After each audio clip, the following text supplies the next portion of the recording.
And so here's why we're here. We want to welcome, like I say, Ken and Audrey from Kramer Law, Stephanie and Dale from BC Housing, Erica regrets, but she's here in spirit from BC Nonprofit, and Cam Brar, the mortgage broker. And so we're going to open things up with Dale and Stephanie from BC Housing. And I really want to thank our guests for coming out tonight. It's extraordinary. Thank you. Thank you, Ben. And Rachel, I'm not sure whether Stephanie has joined us yet or not. I haven't seen her in the participant list, but I may have missed her.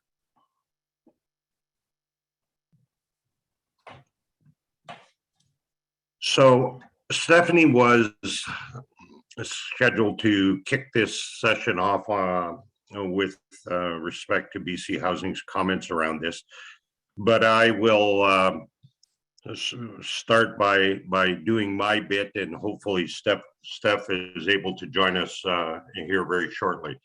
By way of background, my name is Dale McMahon. I am the Vice President of Operations for BC Housing. I've been with BC Housing for about 17 years, a little over 17 years. I've been in various roles, all of them within the operations side of the business. I thought this evening I would start by just giving a really brief sort of history and overview of the type of housing that BC Housing has provided throughout the years. So BC Housing is almost 50 years old, or about 50 years old. For the first 30, 35 years of that, our housing was basically focused on two client groups. One were seniors populations, those people over 55 years of age, and the second on families, low-income families.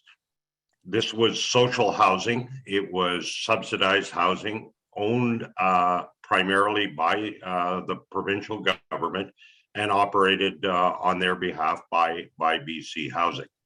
That started to change really about 15 to 20 years ago, when we began to focus more and more on supportive housing.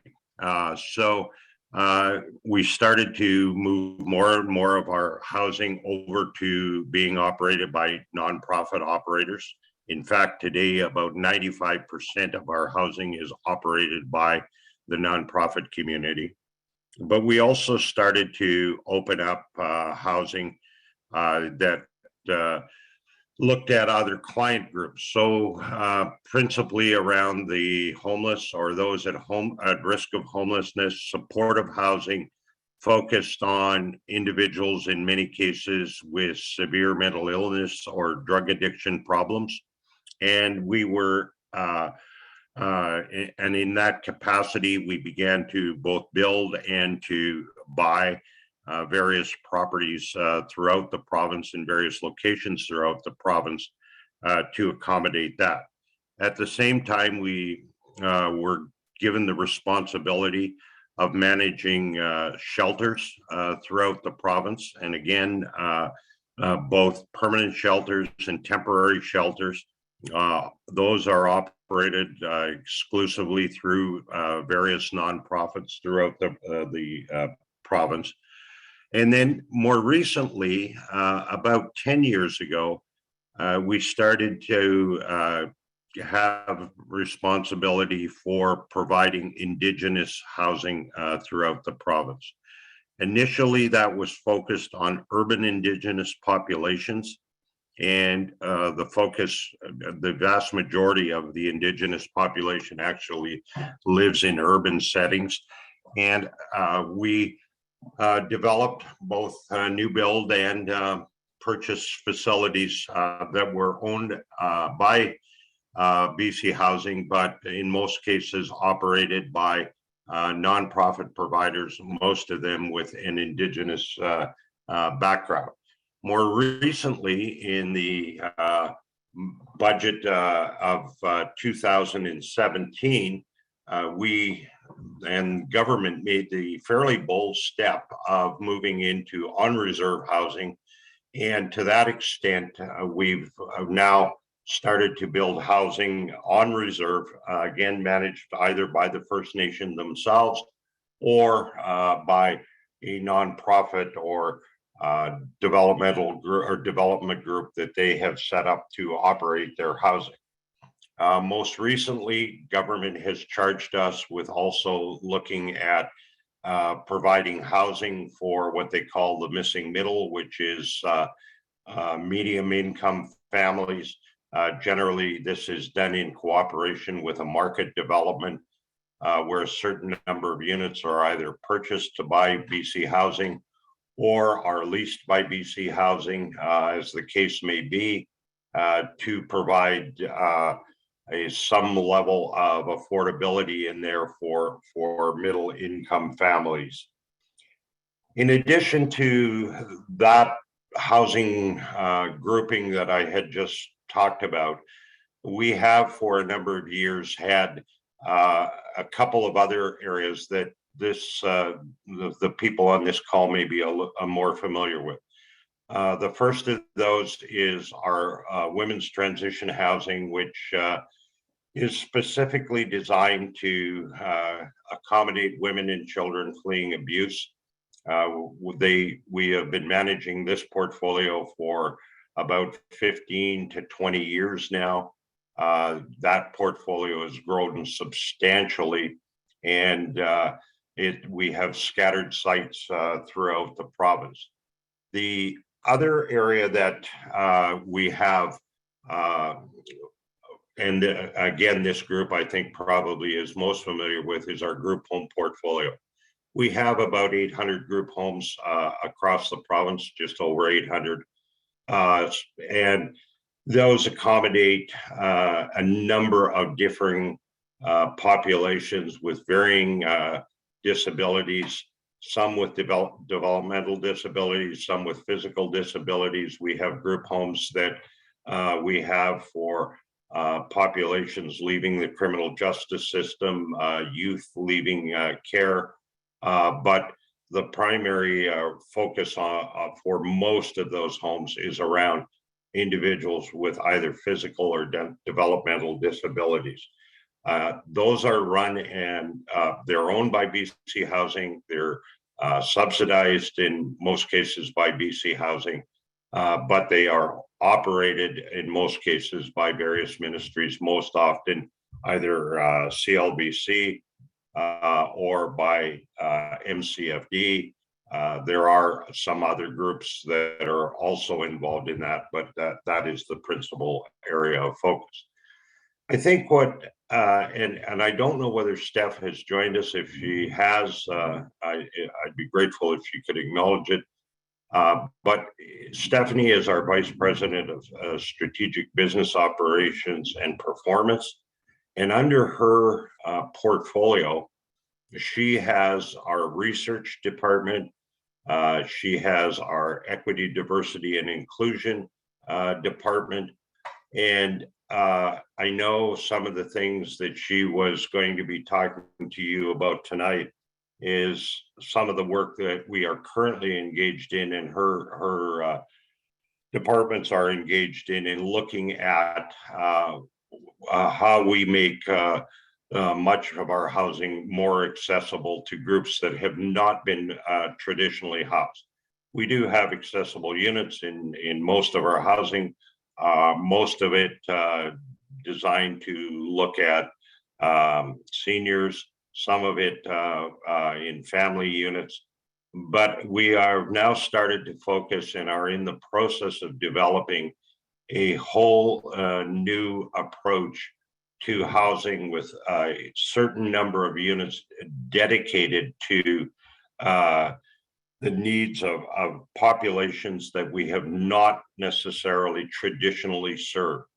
The part and the comment I guess I want to emphasize with this group tonight is that as I was speaking to Ben just prior to coming on the call, uh, you know, most of the housing that BC Housing has developed throughout the years has been fairly prescriptive. That is that government would decide what area of housing they wanted and needed to focus on. Programming was built around that, whether it was purchase programs or new build programs.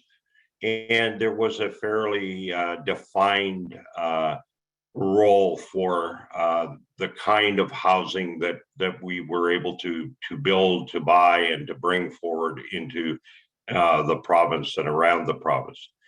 There was, not necessarily a lot of emphasis put on the disabled community. There was not necessarily a lot of emphasis put on specifically those populations that required special needs and services and supports. I would tell you that I think that is changing, certainly within BC Housing. There's a clear recognition that this is an area that we need to do much better in, that we, as I say, Stephanie and her department are involved in a great deal of research. Whole new policies are being developed around our new builds in terms of the numbers and the types of accessible units. But I would encourage everyone in this group to continue to lobby government, lobby your MLA, lobby cabinet ministers. And I know Ben and Rachel are doing that on a regular basis, but they need to hear your voices, and that is the way that you are going to get heard. That is the way that we are going to be able to build, buy, and renovate housing that is practical and sensible for you. The other part of this, and you're going to hear from CLBC next week, I understand, but the key issue is around the operational pieces and the supports that can be in place for the populations that live in there. That is my particular area of interest and responsibility, is managing these facilities and to ensure that appropriate supports are in place, and working with other organizations, other ministries, to ensure that you are getting the kind of supports for your children, your families, your loved ones that you need. And at the same time, we are able to have the kind of funding that is necessary to support that with appropriate housing for years to come. Understand that, everyone likes to sort of focus on the new building, the ribbon cutting, pictures get taken. But that building hopefully will stand for 40, 50, 60 years and serve a population that is in desperate need. And as I like to say to everyone when I talk about new builds, the development side of the business gets to date them, but we in operations are married to them for the next 40 to 50 years. So that building, the expenses and the costs around owning and operating that building are often much, much higher over the lifespan of the building than the initial cost of building it. So when you're talking to government, or when you're talking to your MLA, let's not ignore the need for those supports for the clients and the tenants in the building. And let's not ignore the needs and the supports to ensure that the building is maintained and is providing good quality, safe housing as well. We will continue to do our work within government to try to ensure that this is an area that gets more and more focus in the years to come. I know Steph could talk in much greater detail about the planning that's being done and the work that's being done, the programming that's being laid out within BC Housing to ensure a whole new line of housing and a whole new set of specifications for the kind of housing that we're building. But unfortunately, I don't think Steph has joined us this evening. So with that, Ben, Rachel, I'll turn it back to you, and I'm more than happy to try to answer any questions that people may have. So Dale, thanks very much. So we'll save the questions for the tail end, as mentioned, but one of the things with our families, we shift and pivot all the time. So Yeah. if Stephanie comes on in the next bit, we will get her on and have her do her part. So that was great, Dale. Thanks for sharing that. So Great. Rich, we will go into Erica's presentation here from BC Nonprofit Housing. So she's prepared a nice little slide deck for us here. And so Rachel and I will do our best to represent BC Nonprofit Housing by sharing the slides. Oh, I was really hoping that I could use my clicker on this, but it is a PowerPoint PDF. So please bear with me because I don't like these ones. Why is it not working, Ben? Rach, if you make me host, I can, or no, just turn that off. I can be able to share as co-host. I've got the slide deck ready to go. Beautiful.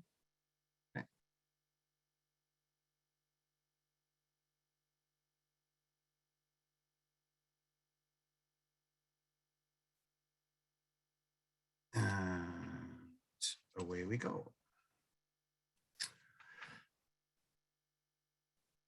All right. So about BC Nonprofit Housing. So BC Nonprofit Housing was formed almost 30 years ago in 1993. It's a provincial umbrella organization for the nonprofit housing sector. They have 30 staff members and they're comprised of over 500 members in a sector with almost 80,000 units of long-term affordable housing in approximately 3,000 buildings across BC.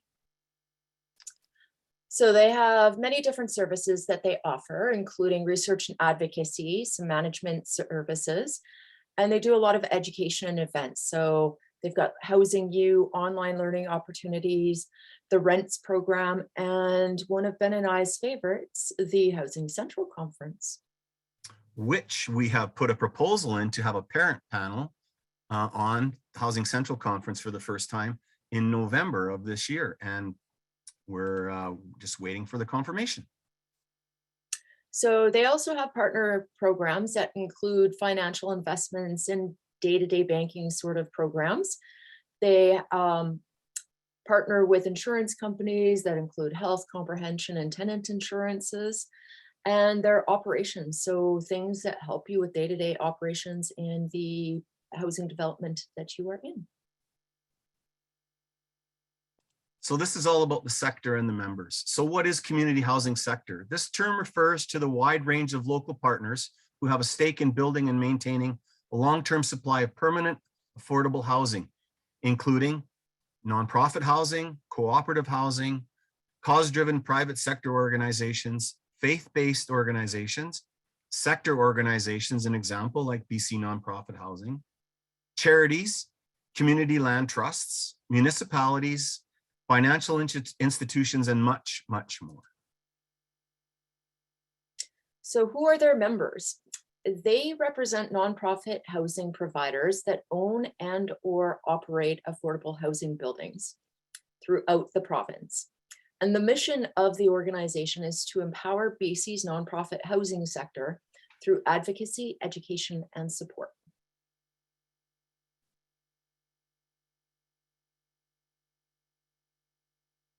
And so their members are scattered across BC, with 48% of those located in the Lower Mainland, 19% on Vancouver Island, 19% in the interior. The northern part of BC has 10%, and outside of BC is 4%. So the Canadian Rental Housing Index. So this is data from 2006, the long form census. And the index examines rental housing affordability and overcrowding in over 800 municipalities and regions across Canada.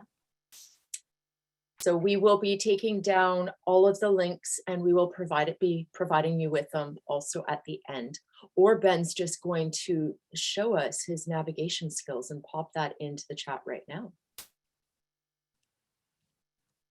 There it is. So BC's housing crisis. We've been hearing about this on our Thursday night housing options since we started this, and we're going into 2 years now. And it's province-wide. It's all over the place. And there are many communities that do a really good job of providing housing, and others are still learning. So there are 591,550 renter households in BC. 255,960, or 43%, are overspending on rent and utilities. And of those, 126,160, or 20%, are at risk of homelessness and foregoing necessities like food and medication. So spending over 30% in BC. Our housing crisis affects communities large and small. So here are the proportions of renter households spending over 30% of their shelter costs in BC in 2016.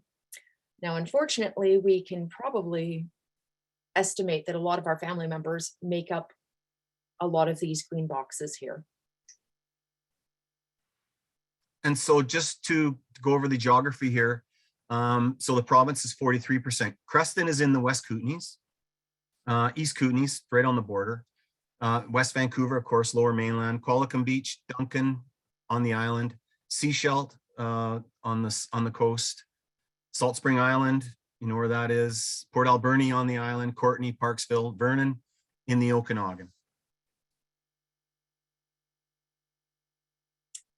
So here is the spending of over 50% in BC. And there's been a slight change in the places that they have put on here. West Vancouver staying the same, Salt Spring, 30%. Seashell again is the Sunshine Coast. We have a couple of more places from the island, and White Rock, Richmond, and Burnaby.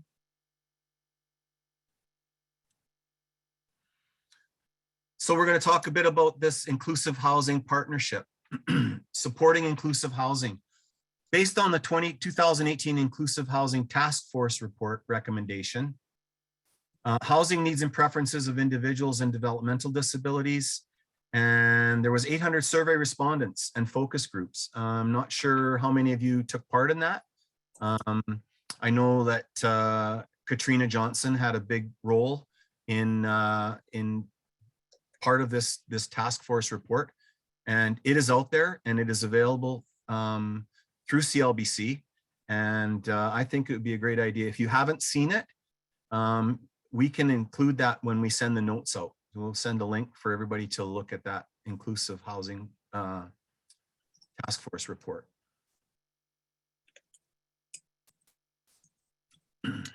So some of the inclusive housing groups that are a part of this are the Housing Central, the conference that we were speaking of, Community Living BC, and there's also supporting inclusive housing providers like Build Homes Not Barriers. And Erica has left her email here. If any of you would like it, I'm going to throw it into the chat. And we will make this slide deck available to everybody as well. Yes, all of these will come with an email after the session. Maybe not tonight, but definitely within the next 24 to 48. Absolutely. And so we now move on to, we're just trugging along here. We are going to jump into Cam Brar's recorded message, and just bear with me here. That's a brilliant picture of you, Ben. Isn't it? Share sound, and thumbs up if you can hear this. Here we go. Oh, good, yeah. Okay, so now we'd like to hear from Cam Brar. Cam is a mortgage broker and has been on our housing options Thursdays sessions in the past. And so he's going to enlighten folks about mortgage part and in the home ownership. So welcome, Cam. Hey, how are you, Ben? How are you, Sylvia? We're good. And Good. thank you Yeah, very well, I much don't for know coming. how much enlightening I can do. I think the big thing is that everybody's probably looking at it and saying, housing is going crazy. Prices are absolutely nuts in BC. And if there's any kind of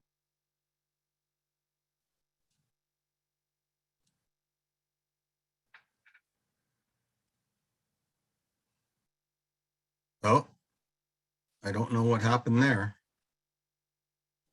Okay, good. It wasn't just me.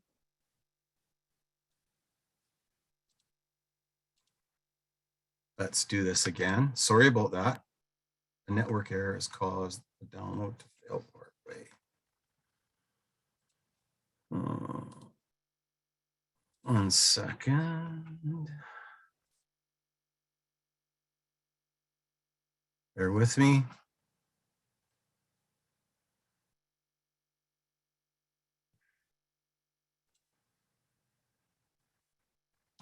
Okay.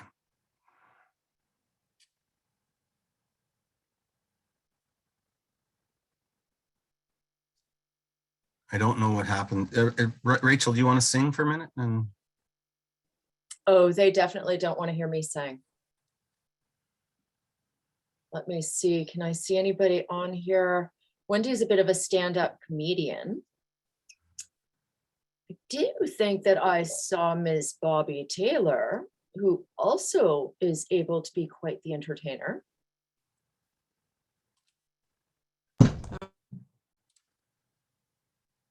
Sorry, people, I got nothing.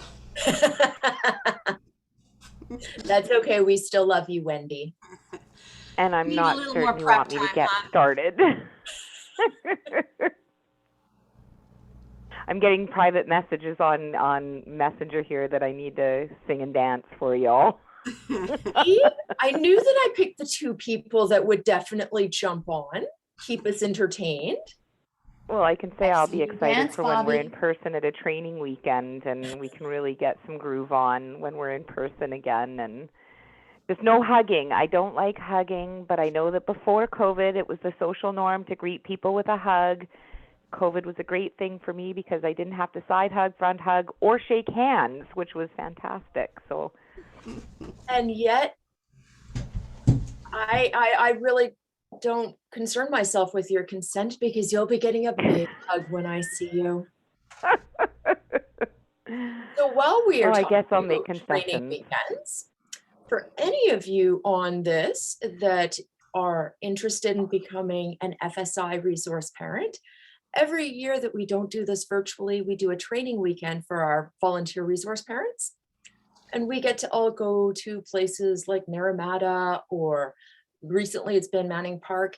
And we basically spend 4 days of just doing training like this and finding out information like this as we come together and give all of the big hugs, despite what Bobby likes to tell us that she won't do in future. It's all about the hugging. It's all about the sharing of information and resources and making sure that everybody is up to date as to what's going on. So there is a list of things that are on our website, which we will put in at the end. And it's got other training events that are happening over the next several weeks. are beginning to fall a bit. And with that, So here that's you go. boded well for consumers. Obviously, rates have been going upward. Rates over the last couple of years since the pandemic began, rates kind of had really dropped to like below 2% for fixed rates for 5 years. Now they're kind of in the mid threes and climbing. So we'll see what that does to the housing market. But that's what has driven a lot of the housing market. And I know talking to families, especially families with kids with special needs and people they've got to look after, it's made it very, very hard. So, the big question I'm always asked is there financing options? Yeah, there always is. The challenge, though, is that if you want to buy anything that's kind of workable, Ben, you've got to, unfortunately, anything with a suite for needs for kids and all of that stuff is over $1 million, especially in Victoria. And for the million and over, you need at least 20% down. A lot of people aren't aware of that. And depending on the property value, some lenders will scale that further. So what they'll do is they'll say, okay, between 1 million and 1.5 million, let's say, you need another additional 5% more above the 20, and it could be over $1.5 million to 2.5, could be, now you need 30%. So that is kind of the challenge that we're kind of up against right now. So Cam, help us out here. So if family wants to get into home ownership, they want to buy a home for their daughter, and so what will you do for them? Well, what we've got to basically do, is primarily, if we want to stay with the institutional lenders like the A lenders, they're primarily driven by income. That's what they're looking at.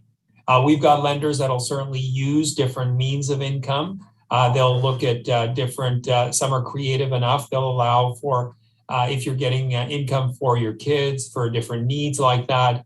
There is some who will allow for it, but they all have rules around what percentage it can comprise of the overall income. Some will scale it back a bit. So it really is a case by case, lender by lender scenario.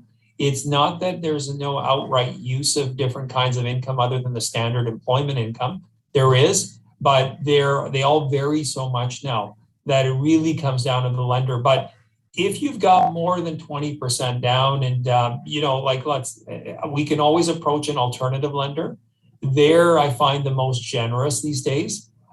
Typically what happens is you're going to pay maybe 0.5% to 0.75% more for a mortgage. However, they're going to be way more flexible in what they allow and don't allow. And that's what we've seen a lot of. So when I have families that have, ancillary special needs, and but they've got a lot of equity, let's say they're buying a house, but they've got a really big down payment, but they've tried their banks and their banks have all said, no, we can't qualify you based on your income. There is solutions for those situations. We try to find them the most affordable alternative we can, but they don't have to lose hope that there's nothing out there. I had a recent example where these folks were buying a house for $1.3 million. And on the surface, that would sound like, wow, that was amazing. Well, it was in the West Shore, a house with a suite. Nothing, it wasn't exactly anything amazing. It was like a 2,500 square foot house, standard lot. But they were putting down, they had $650,000 for a down payment, and they had been turned down by their bank because their income just didn't meet the test. And they had a daughter who had special needs, and she was going to be in the suite in the house, and they were just going to do it this way. We were able to find them an alternative lender, and the payment was about, I think $110 a month more, but it got it done, and that was the main thing. Cool. Yeah. Go ahead, Rach. You just mentioned, I believe it was Class A lender or type. No, that was an alternative lender. So it was basically a B lender. Yeah. Prior to that, you mentioned A lender. lender. Like A lenders, like Scotiabank. They banked with CIBC, and CIBC had declined them because their income just didn't meet it. Due to the fact, sorry, go ahead. So A lenders are banks. Could you explain the other? So let me kind of break it. C, sure. I'll break it down for you. 3 categories of lenders, really.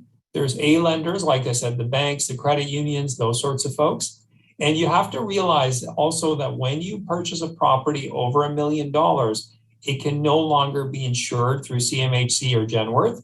So you have to have 20% down, okay, minimum. Okay, so that's the problem. And like I said, most properties out here are all over $1 million. So if you don't have a down payment of at least 20% and you're looking at a property over $1 million, there's not a solution. It's not feasible. We don't have anybody that can lend in that scenario. Even the private, like the B now. So now the next tier of lenders are what's called B lenders. So B lenders would be like Canadian Western Bank has a B lender called Optimum. There's like Home Trust. These are different types of lenders who are not, quite, they're not private, but they're not also A. So they have a little more latitude in the kinds of income they'll accept. They'll treat rent more generously. They'll do those sorts of things. However, they are always requiring 20% down minimum. They don't operate in a world less than that. Doesn't matter what the purchase price of the house is, it'll always be a minimum of 20%. Okay. And then we have private lenders. Now, private lenders are the ones who require the least amount of documentation. They're driven primarily by equity. If you have equity in your property, great solution for those lenders.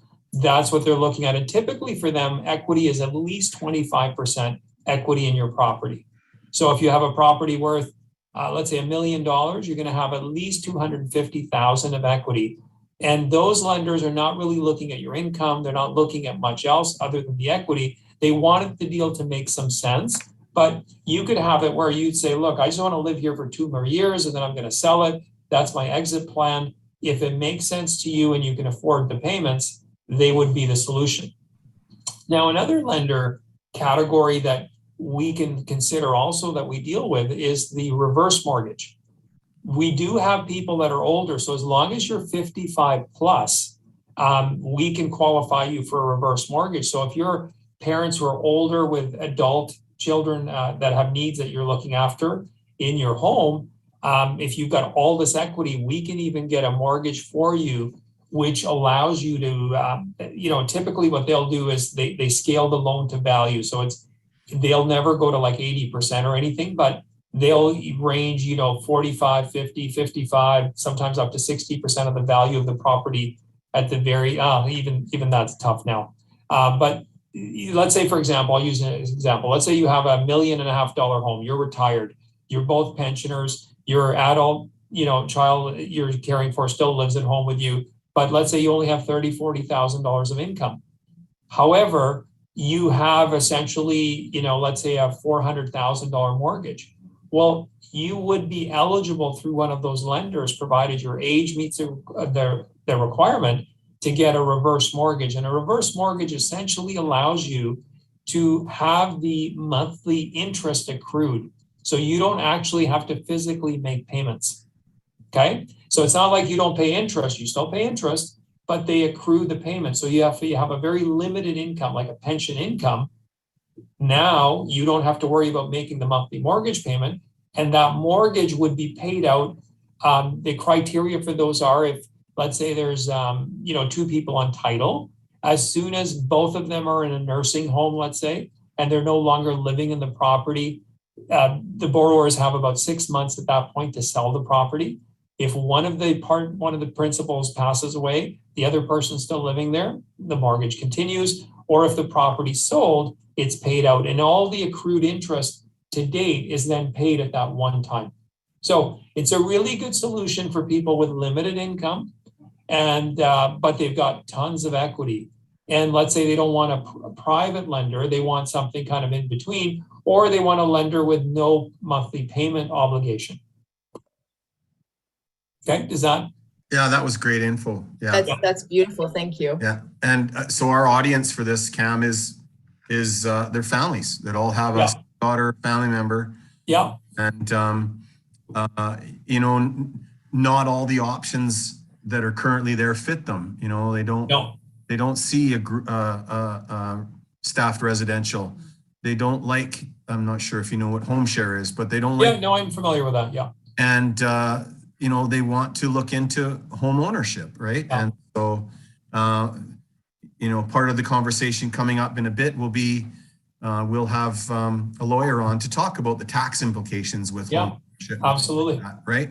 Yeah. So all very important pieces to the puzzle. And well, given what rents are these days, if you're trying to rent a house with a suite and everything, I mean, in Victoria, you're paying $4,000 a month.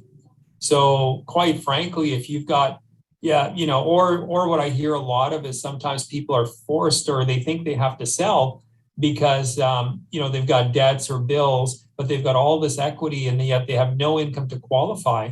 And it's a tragedy because by the time you sell your property, you pay the real estate commission, you try to find a new house, the transfer tax, it's counterproductive. So you're far better off in those situations. Even if you have to go to an alternative lender, you just have to compare it and say, well, look, it's a cash flow thing. What does this solve my problem? What's kind of my cost? And we try to look at it kind of at a big approach. So if you do have to go to an alternative lender or let's say a private lender, we try to look at it and say, well, will there be an exit for you at some point? So we can at least try to help you understand, is this what you're going to be married to for a long time? And usually when you take the private lenders, especially, they're usually short-term solutions. So people are trying to bridge something. They're trying to get through a rough time in life. There's a crisis that's happened, some obstacles that have been in the way. And once those pass, those storms are gone, we can look and see if we can move you back to something a little better. So what I'm hearing there, Cam, is for people who feel they have no other option, that maybe their first step would be coming to speak to someone like yourself to see what other options are out absolutely. Yeah, absolutely. The best thing is, look, I've been in this business since 2008. We've done probably, I think now 700 million in mortgages. And so what we try to do is just be very direct with people. I don't want to, and I think anybody you're dealing with, it behooves them not to be direct and honest with you. Our goal is to be truthful and let you have a full appreciation of what your situation is. Me kind of stringing you along or making you feel good for the sake of making you feel good isn't going to help you accomplish anything. So it's really, if you're sitting with a professional, a 10, 15-minute conversation, they can pretty much ascertain your situation. They should be able to point you in a direction. And based on that conversation, if there's, you want to move forward and it makes sense, and if there's something there, they can gather up all the stuff they need, or at least at a minimum, they can give you some ideas of what it's going to take in the future to make something work. So Cam, have you ever had a situation where, the mom and the dad, they're close to retirement, their son, daughter is, in the 20s and 30s and wants to own their own home, has a job, has income, receives their benefit from the provincial government. Have you ever had a situation where that individual that has applied for the mortgage rather than the aging mom and dad? Yeah, they have. The key comes down to is sometimes with the aging mom and dad, we need that additional income to augment the deal, because usually, again, it's very hard with the stress test rules that exist and everything else for somebody to qualify with a small income these days. I mean, a lot of times people don't have an appreciation, but if I was to just give you a quick idea, because again, it's something that people don't usually understand too well. Let me just pop this up. So let's say, for example, you wanted to buy a house. Let's say it was, we'll call it $1 million. You can screen share if you want to show it with. I'll just pop this up. I'm just going to share some numbers with you real quick. Okay. So if you bought a house with $1 million house with 200,000 down. So let's say you had that amount. Let's assume the property taxes were, we'll just say it's 4,000 a year, 4,200. And once we allow all of the factors that come into play, and let's assume the house has no suite, no nothing, it's just a single income we're relying on. If you were to walk into CIBC today, you would need an income of $150,000 a year. Oh. Yeah, that qualifies you for an $800,000 mortgage. So that should give some context to what that means. Sure. Okay. Yeah.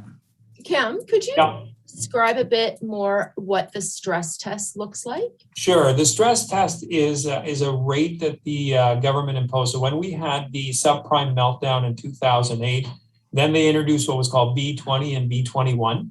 That was to universally align our lending policies with global policies, essentially, and try to be more due diligent when it came to it, so we wouldn't have a housing crisis or a collapse in the housing market. And so what they did is they came up with a rate that is set, And that basically they look at what the posted rates are doing at the banks in different places and they adjust for it. So right now our current stress test rate is 5.25. So when you're trying to qualify for a mortgage, you have to qualify using a rate of 5.25%. Now that's not the rate you're going to wind up paying. The last time rates were that high was 2008. Like I said, we had a rate environment below 2% just a year and a half ago, but we were still using 5.25 to qualify. The logic of it was that if we didn't have this, people would be on the edge all the time. This was building in risk into the market. So if you could afford 2%, and that's barely what you could afford, obviously if rates went to 5, you're going to be screwed, and so is everybody else. So that was the whole premise of why they did that. And so now going forward, if you're dealing with an A lender or a B lender, they have to stress test you at either the benchmark rate, which is the 5.25, or 2% over the contract rate. So as an example, let's say you're getting a rate of 4% from your bank. They'll now stress test you on 6% because they have to add 2 to it. Okay. So that's kind of what it's based on. And really it's made a difference. So if there was anything that has done is the goal was to shore the housing market and make it more stable where people weren't on the edge. So as an example, that same deal, let's say that person was getting a traditional mortgage. And if I did a 5-year today for the same kind of ratios that they use, they have 2 numbers they look at. One is called your GDS, that's your gross debt servicing ratio. So if that is the percentage of your income that can go towards principal, interest, taxes, and heat. And that number should not exceed 39% of your income, provided you have stellar credit. Okay. So in the previous example, you needed $150,000 using the stress test to meet that 39%. Now, if you use the actual rate, you could now get away with about an income of looks like about $120,000. So you can earn $30,000 less based on the actual rate. So it's built in a buffer for that risk side. Okay. Then they also have what they call TDS. That's your total debt servicing ratio. So all of your debts comprised of the mortgage, heat, taxes, heat, and car loans, whatever ancillary debt you have, cannot exceed 44% of your overall income. Now, some people might say, wow, that leaves a lot of income. Yeah, but that's your gross income. Don't forget, taxes still have to come off that number. So really, we're using far more than 44% of your overall income. Okay. So that's it. Now, when you go to a B lender, well, B lenders have more latitude. They'll stretch those ratios further. They'll look at things different. Private lenders don't really pay a lot of attention to those ratios. Again, they're lending on equity. And the reverse mortgage lenders we have also are not looking at those ratios. They're looking at your equity once again. So there is options for those folks. Okay. Okay. Great info. So the time's just ticking along here. And so in the interest of time, I just one more question for you. Sure. Yeah. So we talked about families doing the mortgage thing, and we know a lot of agencies and societies also, reach out for to get mortgages on properties and building stuff. Do they come your way as well? No, usually what happens is that's commercial lending because of the fact, and a lot of lenders don't like lending to societies and different groups. I mean, it's more complicated in the sense of what they do. So they'll have to deal with a commercial lender. Okay. And usually what you're going to do is you're going to approach either the lenders of one of the major institutions, see if they can do it. That's a way. Another alternative sometimes is, I'm trying to think of the last one. I know that somebody else had success elsewhere. And I think it was, no, it wasn't the business development bank didn't do it. No, it is primarily going to be, like I said, the credit unions or the banks, their commercial side, to see if they would be willing to entertain something like that. A lot of the issue with that is simply due to who they can come after if there's a foreclosure. Their biggest worry always is, well, who are we going to chase down? Banks don't want anything that causes them extra brain damage. They're not looking to own your house. They just want to collect their interest. And a lot of times people have a hard time with that idea because they're like, well, hey, I can make the payments. I pay more than that in rent. Well, that's all great. But again, their mandate isn't to be owning houses. And so there was a part 2 to that question. Yeah. What if 4 or 5 families wanted to get to Yeah, like it's buy a a house? cooperative. Yeah, it's almost like an enterprise or a corporation that way. Typically, lenders have a cap on how many borrowers can be on a mortgage. Okay. Usually, the most they like to see is 4, 5. But if it turns into like 8 or 10 people, that's again falls into a different enterprise as far as how it goes. And their big fear in those situations isn't so much that these people won't make it, like don't have the income or whatever. They're always fearing the worst. You got to think they worry about the dissolution. So when it falls apart and people don't get along anymore, who's going to be responsible and who's going to take what? Yeah. Right? Because if so they individually don't qualify, then that's a problem. If nobody qualifies and then everybody's locking heads, what do you do? sure. So in that case, some of our families do individualized funding through what is called a microboard or a person-centered society. Yeah. I'm assuming they'd have to go to the commercial broker if They would, those would want to get together to purchase. It would be the same, because it's residential lending. It kind of falls out of that purview, and brokers don't generally deal with that stuff. So again, it's one of those things you have to find the right institution that has an interest for wanting to do something more complicated. And usually what I always encourage people to do is I say, look, if you know of somebody who's already done it somewhere else, find out who did it, because that's the institution that obviously has some appetite for it. Wonderful. Yeah. Great insight, Cam. What I'm hearing there is we need to start creating a list from people who have gone through the commercial side of this. Yeah, you can do that. Yeah, you can do it as a starting point, but the caveat with all of that you have to bear in mind is no 2 deals are the same. Mm-hmm. So while they might have done it for the last group, could be totally different circumstances for this group, which would warrant them not doing it. And so that's the challenge when it comes to lending, because sometimes we'll hear people say, well, my brother got a mortgage and he only had XYZ. But that's not necessarily the case. There could have been a lot of other extenuating circumstances which would have impacted the final decision. But it's a good starting point. At least you know somebody who's got a warm door. Now the question is, do you meet all their criteria? Wonderful. Rachel, any more questions? I just know that as Cam was talking about that house in the West Shore that was over $1 million, I'm really happy that we purchased our place last year right before the houses. Well, we had a 28%. I mean, people get excited, but really what it is it's inflation. Housing market is inflated by 28%, which it's crazy. Like that's a huge. And I would always say to people, my caution to everybody at the end always, and I'll leave you with this, is that don't get caught up in the FOMO, that fear of missing out. Okay. Okay.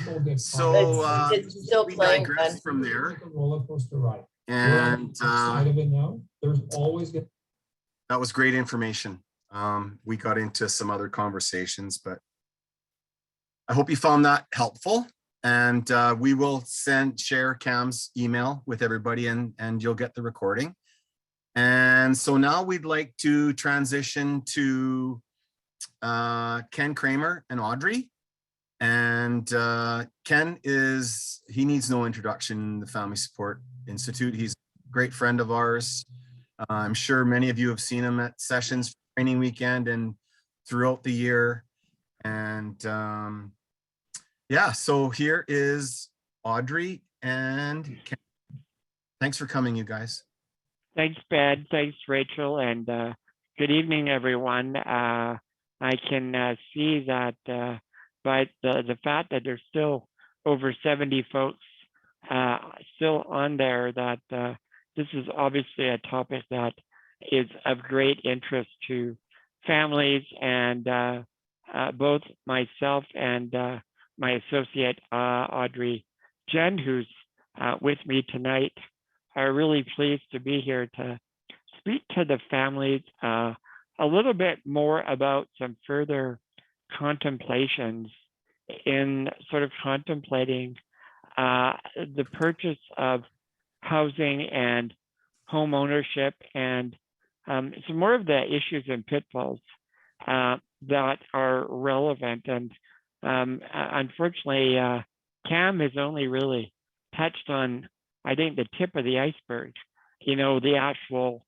financing side, but there are a host of other issues that make this issue even more complex that need to be contemplated. So the intention tonight is for us to provide a little bit more of an overview of some issues and some outcomes that we want to sort of leave you with tonight, and just the recognition that this is extremely complex issues, and that we want to make sure that families are not reacting, but carefully considering options around housing and home ownership.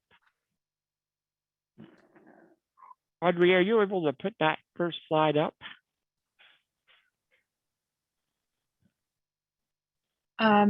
Sorry, Ken, it should be on slide number 2. Is that the one you want? Yeah, we're on one still. I think we're not getting the screens. Oh, that's really strange. It should be on slide 2. Let me just flip back and forth and see if that changes anything. No worries. Is that changing anything? No, Ben, are you seeing anything different? I'm I'm seeing the slides on the left, 1, 2, 3, and the first slide in the center. So actually, I haven't started the slideshow. Maybe that's what Oh. it is. Okay, let me stop my share. I'm going to restart.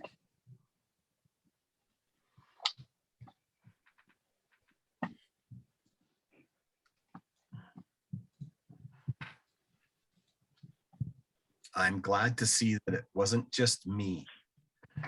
I don't know what. That's why I delegate the more technical side to those that have the ability, because I sure wouldn't, Ben. It just stopped, and I have no idea why. I was going to blame it on Okay. Rachel, but I couldn't. Well, we can try. I will. It's all me.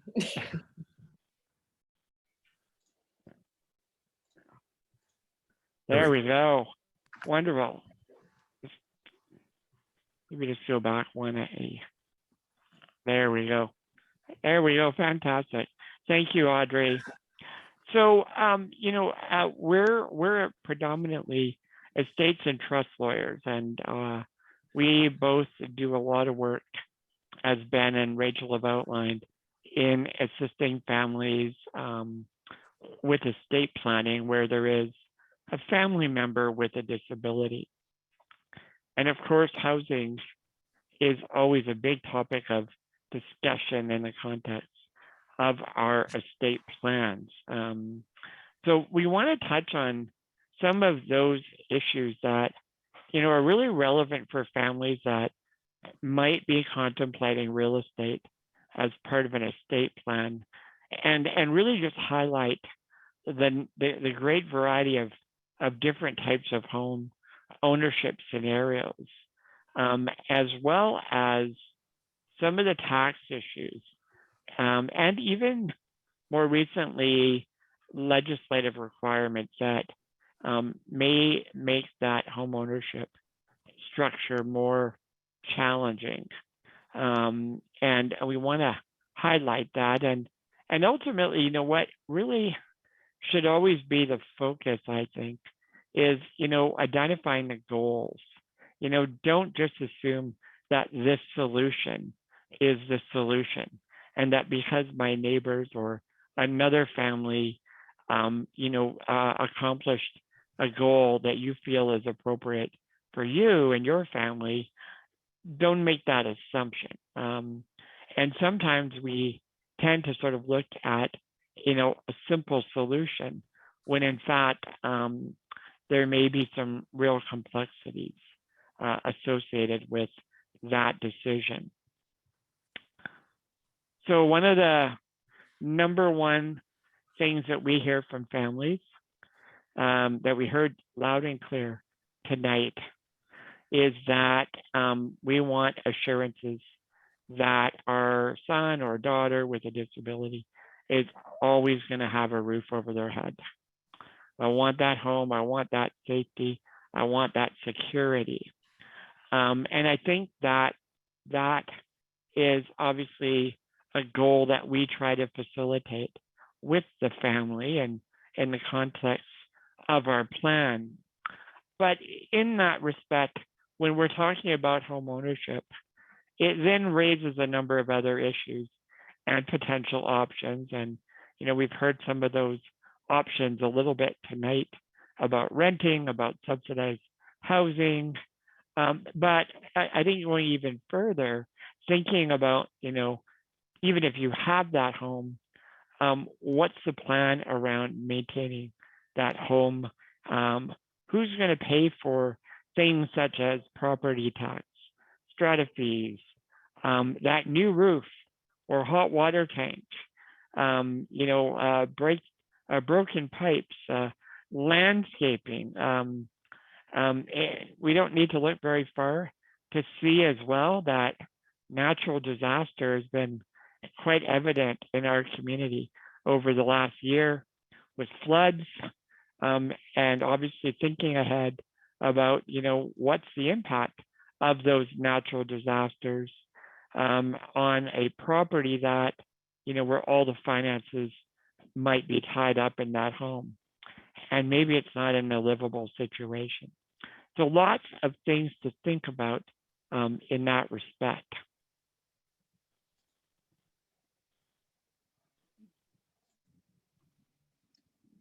All right, can you see slide I number can 5? see, yes, Okay, yes.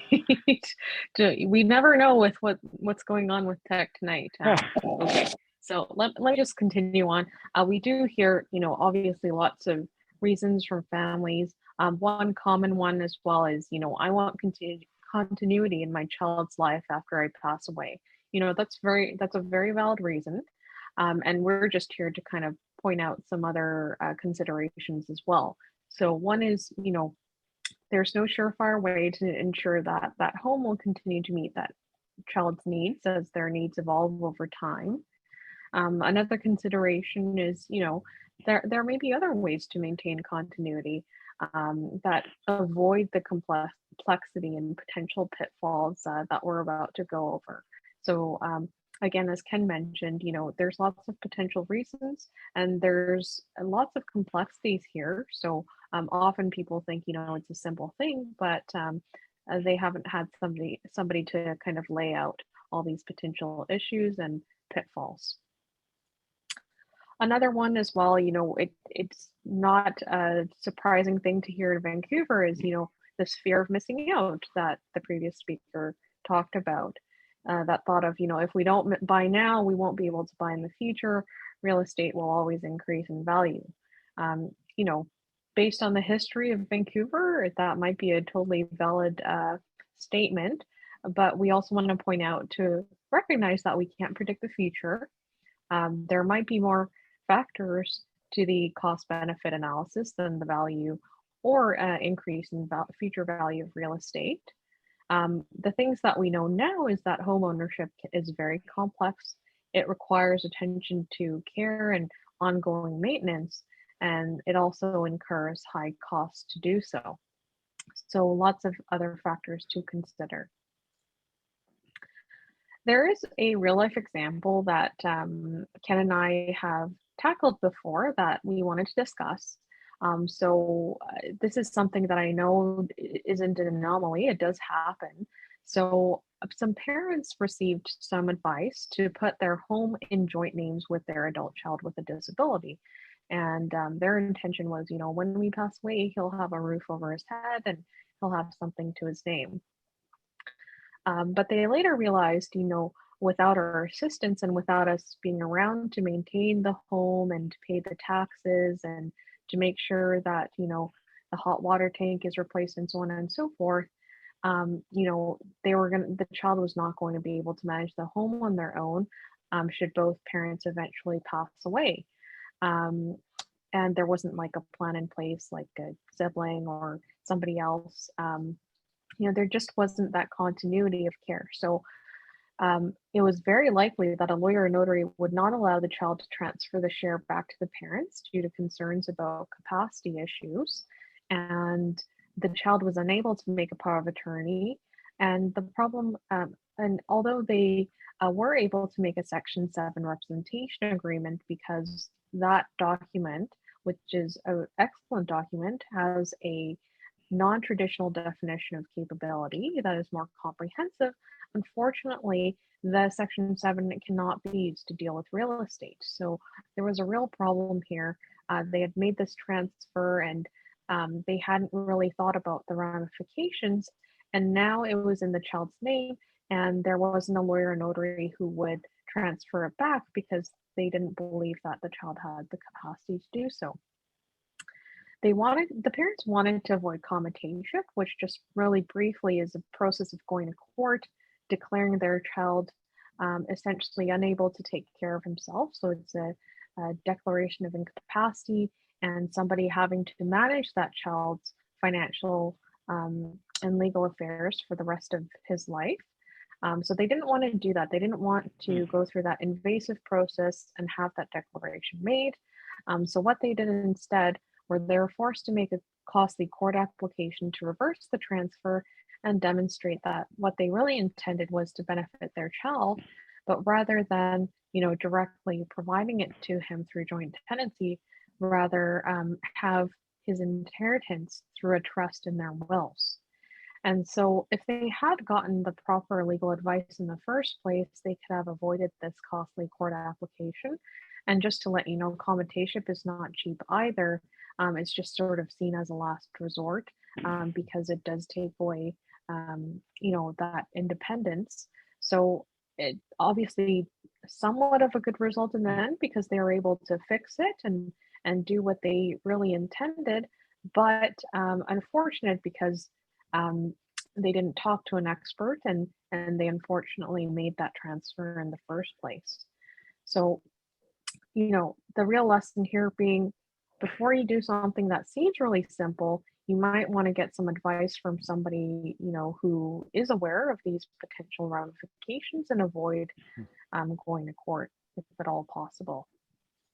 Yeah, it's such a great example of, a simple solution, but, the complexities were just immense in that situation. I think we were fortunate to be able to undo the transaction. But others may have not been as successful.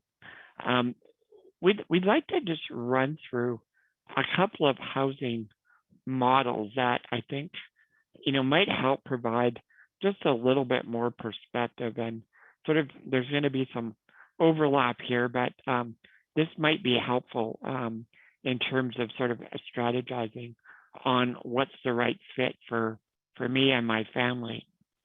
So one of the sort of number one goals, if possible, is, can we put that home in the adult's name and child's name themselves? And obviously, there are some benefits and pitfalls associated with each of these models. One of the first benefits is that, there's a prospect that if that child is owning the home, there may not be capital gains tax if the house is sold, and that child can claim the home and the principal residence exemption.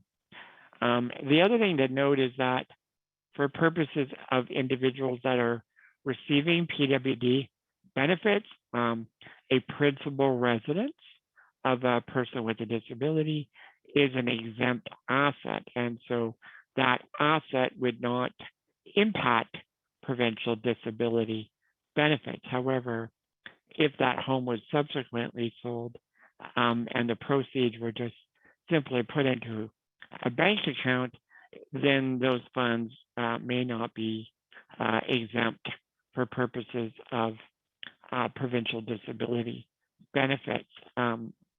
There are a number of issues that will counter those benefits. And obviously, as the prior example that Audrey outlined it, the issue of capacity of the person with a disability is vital.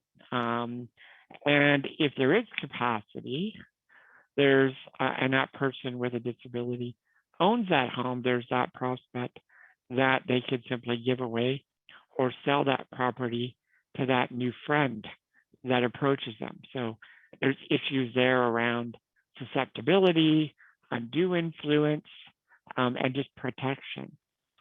And if there is not capacity, as we just outlined, then there's that prospect of a very costly court application to potentially undo that transfer.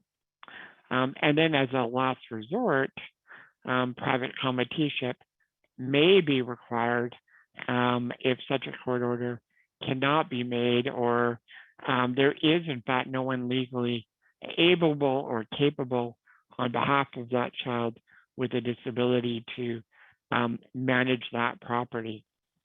And then the final, I guess, pitfall is that if that property is in the adult's name, you, the adult, or you, the parent, have no control over how that property is distributed after your child's passing. They have that ability, as it is their asset, to distribute vis-a-vis their own will, again, if they have testamentary capacity. And then if they did not, there would be a distribution of that property pursuant to our intestacy legislation in British Columbia. So the other option of home ownership is, putting the house or the property in your name, which enables you to maintain that control over the property. You can then sell it at any point, while you're alive. You may also be able to leave that property in your will within a qualified disability trust for that child with a disability, assuming that they are, eligible for the disability tax credit. And then there's that prospect that that trust may also qualify for the principal residence exemption. But it's important to understand that you can only have one qualified disability trust. And if there are multiple trusts out there, trustees are going to have to pick and choose. So that can add some further complexity. Obviously, one of the real big pitfalls of, having that property in your name, especially where, you have your own principal residence, is that, that property will now be subject to capital gains tax. And there would be no capital gains exemption, for that property when it's sold or, deemed to be sold on your death. And then, of course, a bigger issue, of course, is, dealing with issues of taxation on death and how those tax liabilities are going to be funded at a subsequent point. Having that property flow through your estate will also attract probate fees on the home.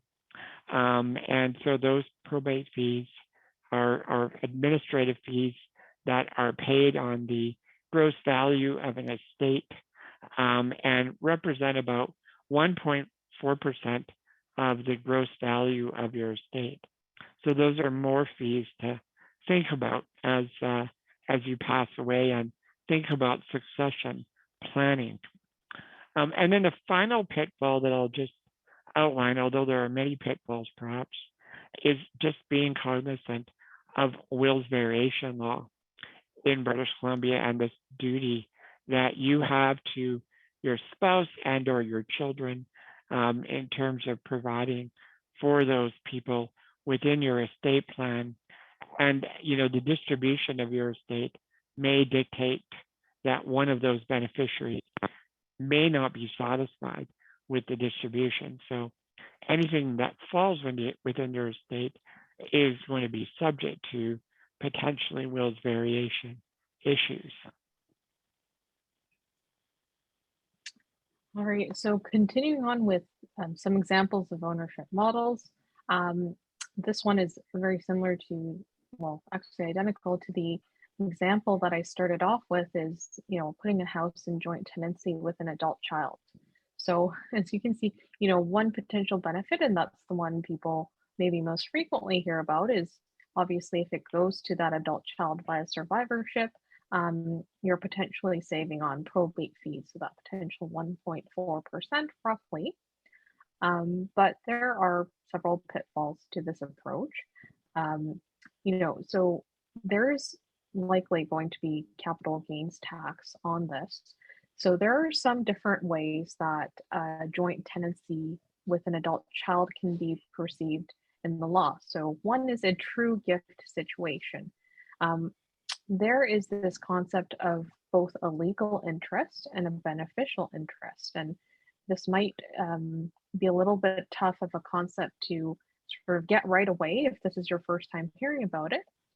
But essentially, the true owner is the beneficial owner of a property. So in a true gift situation, when you are giving both legal and beneficial interest in a property, that's likely going to trigger capital gains taxes on the portion of the interest transferred. Now, there is another type of gift, which is called a gift of right of survivorship situation. In that case, you're not providing, that beneficial interest right away, but you're just gifting the ability to receive something, when that person passes away. So in that case, because they aren't actually getting a transfer at the time of beneficial ownership, the capital gains tax might not be triggered on the transfer, as the child is not receiving beneficial interest until the death of the parent. Now, if the child receives property by survivorship, the parent's estate will need to pay out the capital gains tax. The other beneficiaries of the estate lose out, and then you might get a bunch of unhappy siblings, depending on, the facts of the case.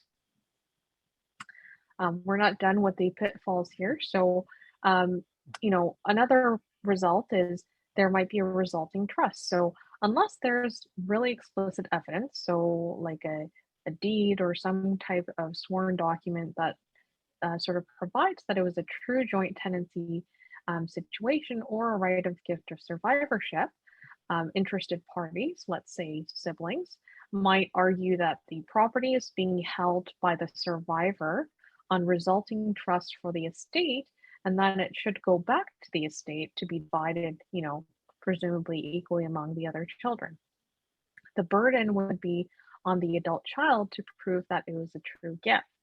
And obviously litigation, taking something to court, obviously creates further costs, which might come out of the estate, delay and uncertainty. So not an ideal situation.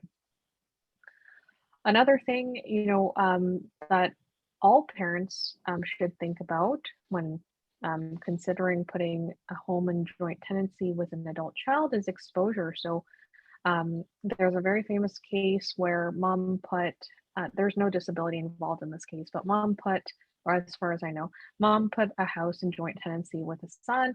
Son didn't know about this. And then it turned out son had accrued a bunch of debt. And the creditors went after the house. And unfortunately, it didn't matter that he didn't know, the house was still on the line. So not a great thing. Obviously, sometimes there can even be family law issues at play if there's a marriage and then separation. So lots of potential exposure. Similar to one of the pitfalls we discussed before, there's a loss of control. Obviously, if the adult child is on joint tenancy, they need to be involved in decisions around sales and refinancing. And sometimes, parents might not have considered that as well. And of course, those same additional pitfalls that can be discussed with ownership model 1, where the house is just in the adult child's name. Ownership model number 4. So personally, I don't know why anyone would entertain this model because it seems like it just involves kind of the worst of many worlds. It's where a house might be put in tenancy in common with an adult child. So joint tenancy, generally, you'll see spouses doing that a lot because the most common intention with joint tenancy is that if one spouse dies, the survivor, gets it outright. With a tenancy in common, you're kind of splitting up the property into percentages and then you kind of own it separately. So even if let's say even with 2 people, even though it's 50-50, it's a different type of 50-50 because if one owner passes away, it doesn't mean their 50% goes to the other person. It would go to however they devised it in their will or through intestacy or whatnot. So I guess one benefit to a tenancy in common would be retain some control over the property. So they will not likely be able to give it away in its entirety or anything like that. But there are pitfalls. So capital gains tax, a transfer would be a deemed disposition, which means there would be tax consequences. The parent must also live in the home. Otherwise, capital gains taxes are again payable on death or if the home is sold. And with this approach, you don't avoid probate fees. If you own a share of the home when you pass away, probate fees would be owed roughly again 1.4%. And then the same issues with having the house in your name apply, including wills variation issues. So the final home ownership model that we're just going to touch on, which I think garners a lot of attention, is the concept of holding that property in an inter vivos trust, or we call that a living trust, a trust that's created today for the purposes of holding that property. And I think the number one benefit of that concept is just the ability to maintain control, either through yourself acting as a trustee or by other subsequent trustees that are appointed over time that will have responsibility for managing and administering that property even after your death. Unfortunately, there are many, many pitfalls, and these pitfalls are growing every day that we should be aware of. And the first one is, again, capital gains tax. So, that property in that living trust would be subject to capital gains tax. Now, the note here obviously confirms that an inter vivos trust for a person with a disability does not qualify for a principal residence exemption. I'll just note that Revenue Canada in 2019 issued what we as lawyers call a letter of comfort, where there is a proposal to the Minister of Finance to change this legislation so that the inter vivos trust may permit a person with a disability who meets the qualified disability trust rules, where there may in fact be an exemption for the principal residence exemption. It's now 2022. I know we have a budget coming up. I have not heard any formality yet in terms of taking that letter of comfort and actually making it a law. So just something to be aware of for families. The other element of an inter vivos trust is that there is a trust rule that we call the 21-year rule. And effectively what this means is that when you have a trust and it has assets in it that appreciate over time, the rule says that every 21 years, that trust is deemed to have disposed of that property, and therefore capital gains tax is going to be paid every 21 years on the assets within that trust. So clearly, that then requires some future planning to ensure that there's enough money set aside to pay that tax. And if the trust does not have sufficient funds within it to pay that tax, there is the risk that the home may need to be sold to actually fund that taxation. So almost to some effect, defeating the purpose of putting the property in the trust. Income taxes are again very much relevant. Any income earned in an inter vivos trust, a living trust, is going to be taxed at the highest marginal rate, which is about 53% in British Columbia. Again, no eligibility for qualified disability trusts at graduated rates of taxation. These trusts, assuming that provincial disability benefits are in play, would also require Ministry of Social Development and Poverty Reduction approval. And I always encourage that with trusts that are being set up to effectively preserve provincial disability benefits. There may be some foreign buyers tax issues as well, depending on the residency of both income and capital beneficiaries and maybe even ultimate beneficiaries of that trust.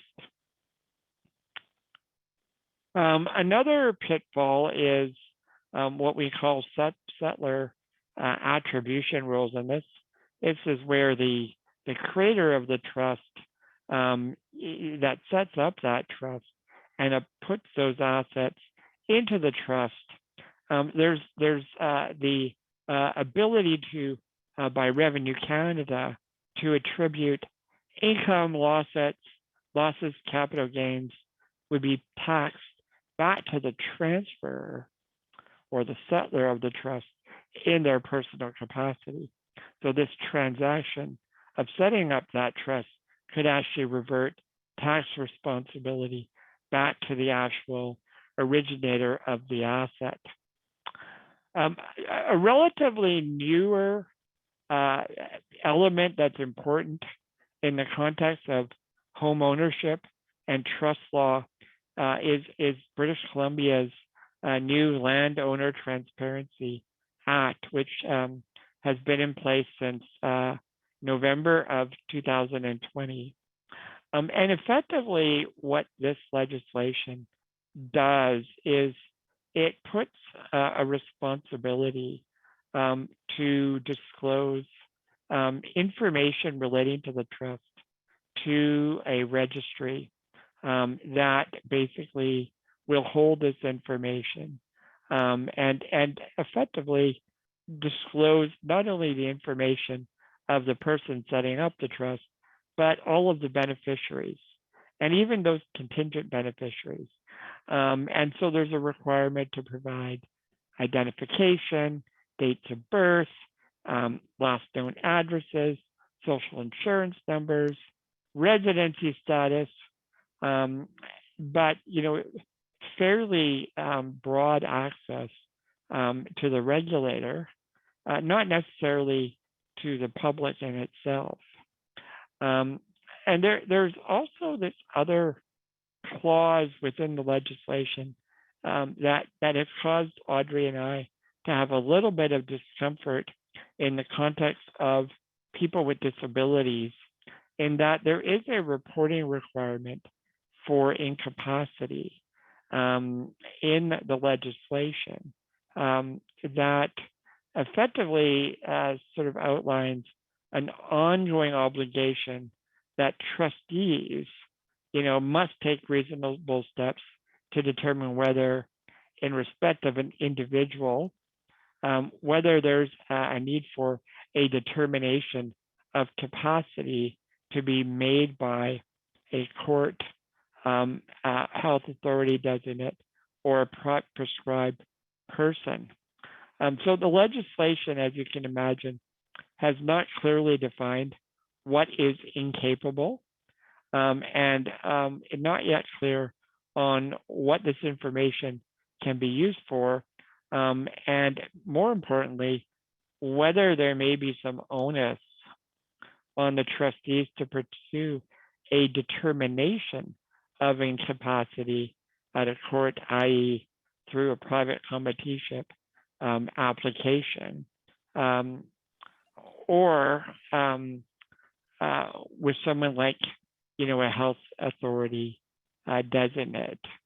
So lots of uncertainty in that respect around that legislation, and because it is so new, I think it's still evolving, and I'm not sure that government really understood the reach of that legislation and the intentions, and perhaps these unintended consequences that we're seeing today.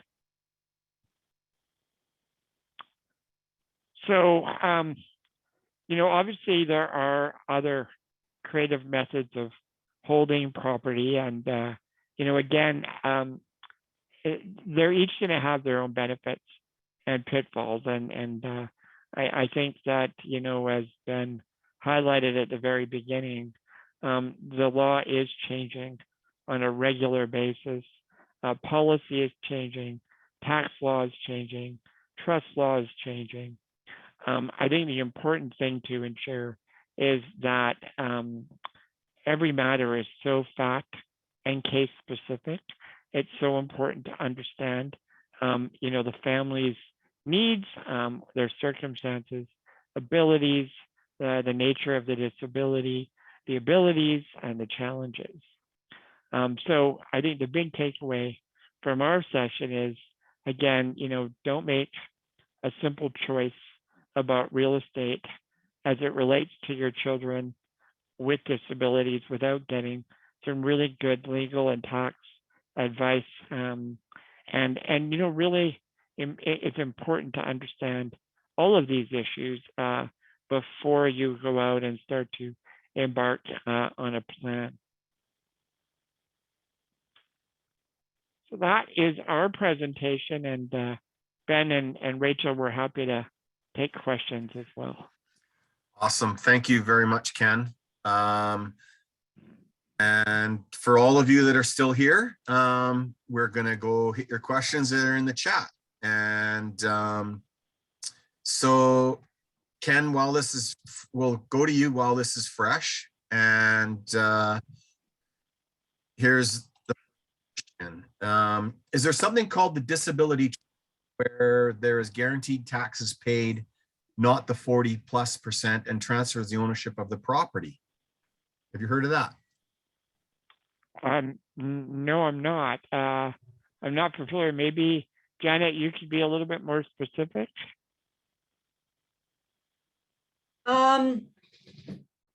I suspect, based on what you said, Ken, and on other conversations we've had, that it probably wasn't very good advice, to be honest with you. And I'm struggling to remember exactly how they framed it in terms of what it was called, but essentially what it was that the trust becomes the owner of the property, which then means that I am not on title, that it's the trust that's on title. Yeah. And then that any of the monies that are then generated within the trust become the responsibility of the trust. Yeah, I mean, I think the concept is what you've outlined. I think obviously there's been some evolution in trust law for over the past many years that, I think highlights some of the challenges of property being held within the trust. And, I think I highlighted that a little bit with the inter vivos trust. Obviously the other option is a discretionary testamentary trust that, takes effect only upon the passing of the holder. And those trusts may benefit from some more tax advantageous sort of abilities, such as graduated rates of return. Again, assuming that testamentary trust meets the newer qualified disability trust rules under Revenue Canada. And those rules, and in fairness to the financial advisor, have only become relevant in the last couple of years. So it may have been before that time where, those testamentary trusts were seen as more viable alternatives.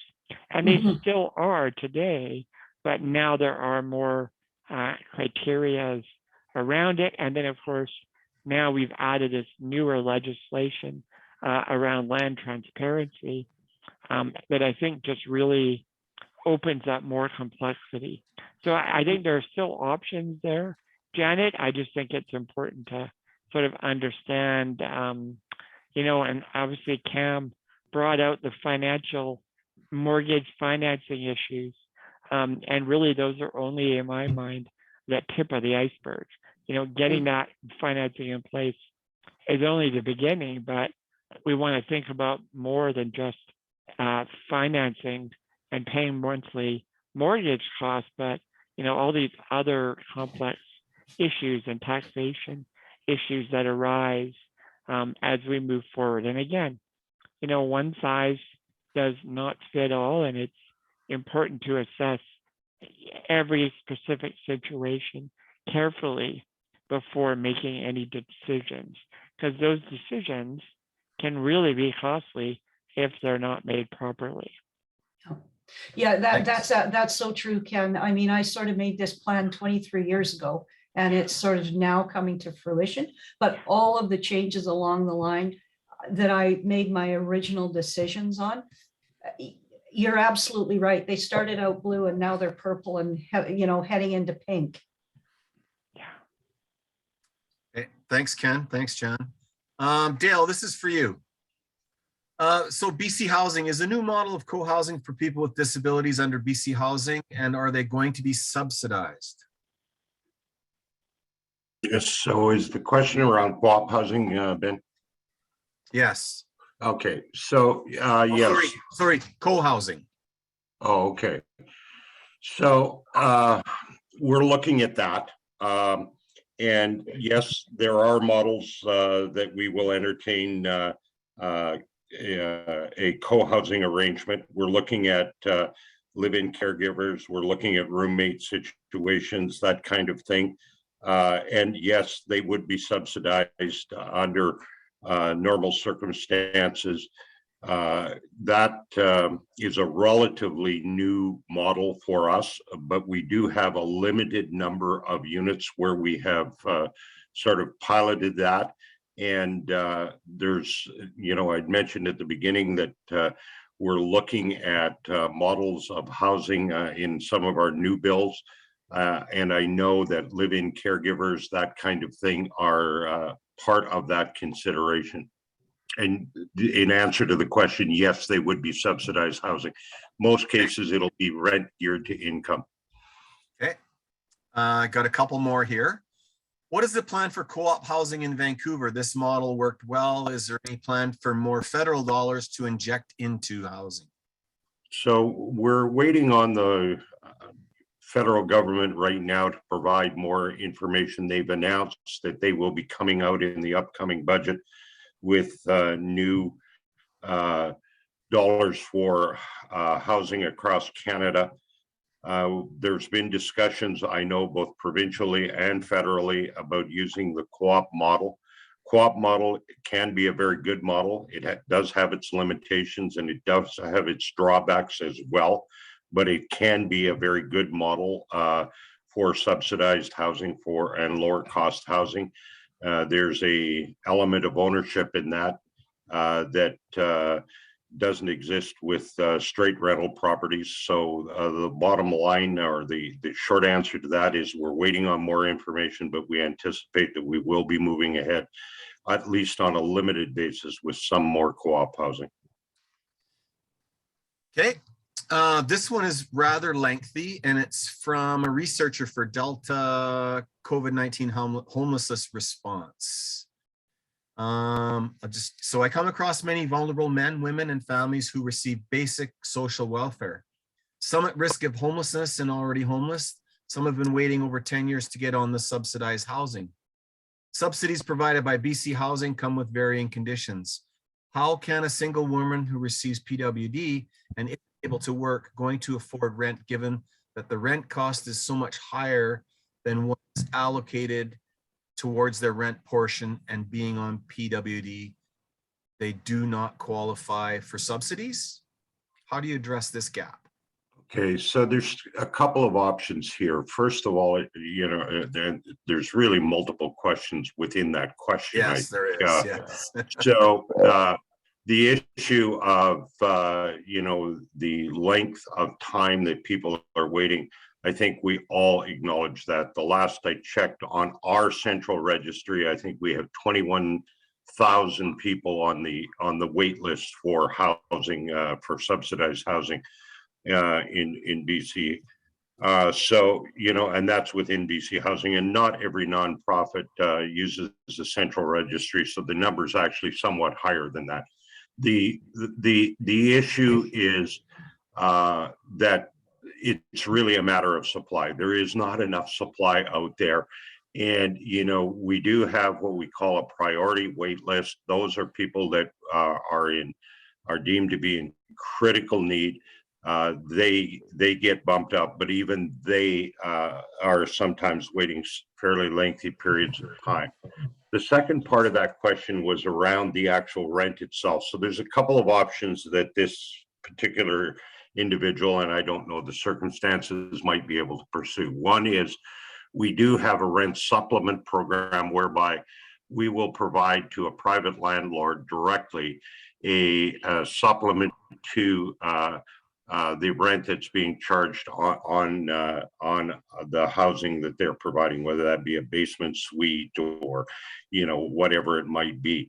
That would depend on the person would have to apply for that, but that certainly is one of the options. Right now, it ranges, generally speaking, somewhere between $450 a month and $600 a month as a portion that we will pay directly to the landlord on behalf of the tenant to offset the cost of their rent.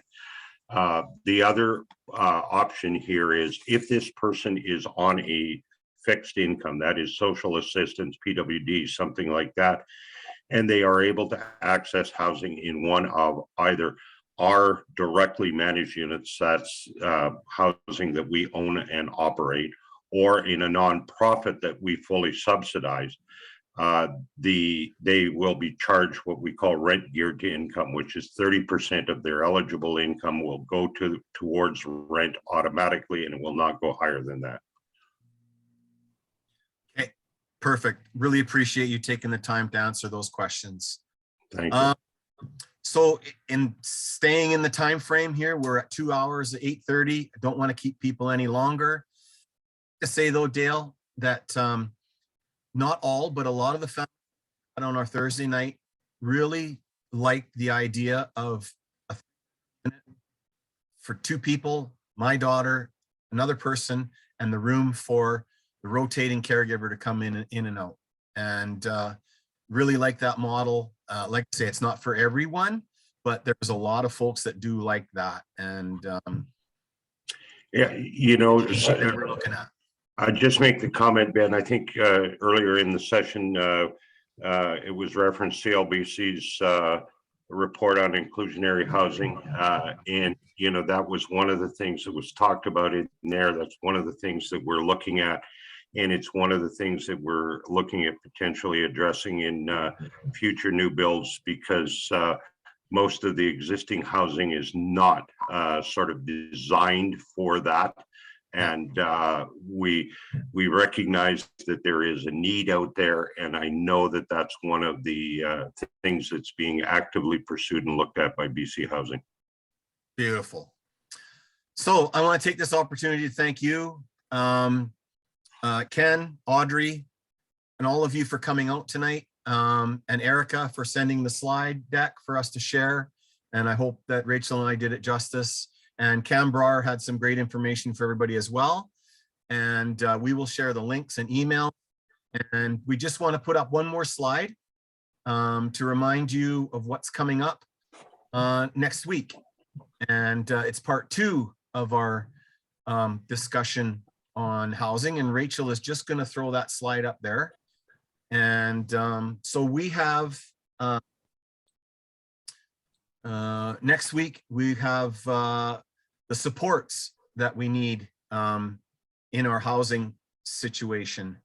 And we will have the guys from Technology for Living, which is Ian Price and Taylor Danielson.